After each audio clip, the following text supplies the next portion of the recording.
لا تقم فی ہے، انہوں نے آ کے حضور سے درخواست کی، ایک دفعہ حضور آپ تشریف لے چلیے، آپ کے آنے سے وہاں بڑی برکت ہو جائے گی، تو آپ مسجد جو ہے ہماری اس کو بھی یہ سعادت نصیب ہو جائے کہ آپ قدم رنجاں فرمائے وہاں۔ لیکن اللہ تعالیٰ نے بر وقت روک دیا، لا تقم فیہ ابدا، اے نبی آپ اس مسجد میں کبھی کھڑے نہ ہوں۔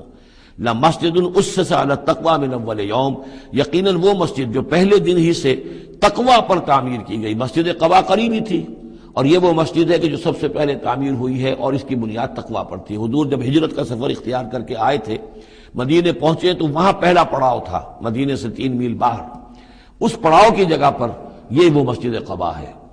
تو مسجد اسس علی التقوی من اول یوم، پہلے دن سے جو مسجد جو ہے تقوی پر جس کی بنیاد رکھی گئی، احق ان تقوم فیہ، وہ زیادہ حقدار ہے، مستحق ہے اس کی کہ آپ اس میں کھڑے ہوں، اس میں نماز پڑھیں۔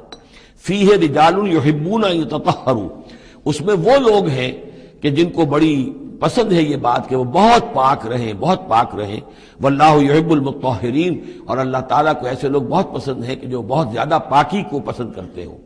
ان سے پوچھا گیا پھر مسجد قباء والے مسلمانوں سے کہ آپ لوگوں کی وہ کون سا وصف ہے آپ کا جس کی وجہ سے اللہ تعالیٰ نے اتنی مدح فرمائی ہے کہ یہ بڑے متطہرین ہیں، مطہرین، اور اللہ ان کو پسند کرتا ہے۔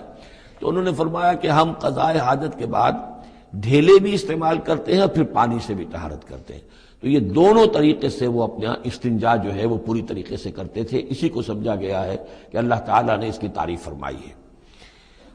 فیہ رجال یحبون ان یتطہروا واللہ یحب المطہرین۔